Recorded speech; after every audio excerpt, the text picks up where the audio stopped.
ഉസ്താദുമാര് പീഡിപ്പിച്ച എത്ര പെൺകുട്ടികളുടെ വാർത്ത, ആൺകുട്ടികളുടെ വാർത്ത നമ്മൾ കണ്ടിട്ടുണ്ട്.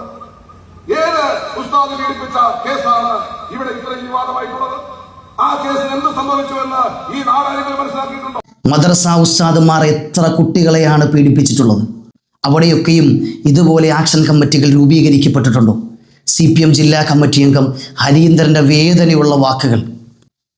പൊന്നുമോനെ, മൈക്ക് കിട്ടിയപ്പോൾ നിന്റെ വർഗീയത പറച്ചിലുണ്ടല്ല, മതം കുത്തിക്കേറ്റലുണ്ടല്ല, മനസ്സിലാകുന്നുണ്ട്. നിന്റെ ചാട്ടം എങ്ങോട്ടാന്ന് മനസ്സിലാകുന്നുണ്ട്.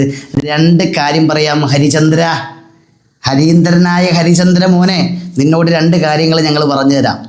എടാ, ഞങ്ങൾ പൊന്നോമലകളായി വളർത്തുന്ന ഞങ്ങളുടെ മക്കളുണ്ടല്ല, അവർ മദ്രസയിലോ സ്കൂളിലോ ഏതെങ്കിലും സ്ഥാപനത്തിലോ തെരുവിലോ തലപ്പാവ് കെട്ടിയവനാവട്ടെ തൊപ്പി വെച്ചവനാവട്ടെ, ഈ തിന്നിട്ടെല്ലിൻ്റെ ഇടയിൽ കയറിയിട്ട് ഞങ്ങളുടെ മക്കളുടെ നേരെ കാമം തീർക്കാൻ വന്നാലേ ആദ്യം കൈകാര്യം ചെയ്യണത് ഞങ്ങൾ തന്നെയാ, എന്നിട്ടേ നിയമത്തിന് കൊണ്ടേ കൊടുക്കുകയുള്ളൂ. മനസ്സിലാകുന്നുണ്ടോ? അല്ല, ഞങ്ങളുടെ മക്കളുടെ നേരെ വരുമ്പോൾ അവൻ്റെ ഐഡൻറ്റിറ്റിയും ഉന്നതിയൊക്കെ നോക്കിയിട്ട് അവനെ താങ്ങി നിൽക്കണ പരിപാടി അത് ഞങ്ങൾക്കില്ലടോ. അത് നീ മനസ്സിലാക്കണം. രണ്ടാമതായി നീ പറഞ്ഞ വിഷയം പാലത്തായിൽ. എടാ, എന്തു വയസ്സ് വരൂടാ ആ മകൾക്ക്?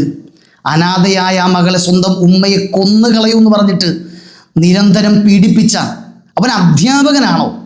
അങ്ങനെയുള്ളവൻ്റെ മതം പറഞ്ഞ് നീ ഈ വിഷയത്തെ തിരിച്ചു മാറ്റാൻ നോക്കുമ്പോൾ, എടാ പൊന്നാര മോനെ, നീയും അവനും തമ്മിൽ എന്ത് വ്യത്യാസോടാ ഉള്ളത്?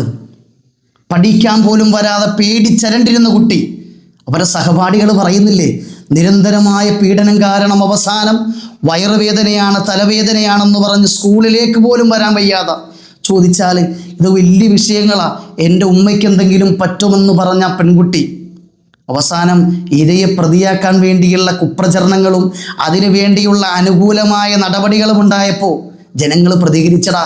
അത് തന്നെയാണ് അവൻ്റെ വിധി വന്ന സമയത്ത് ഈ കേരളത്തിലെ ജനങ്ങൾ ഒന്നടങ്കം സന്തോഷിച്ചത്.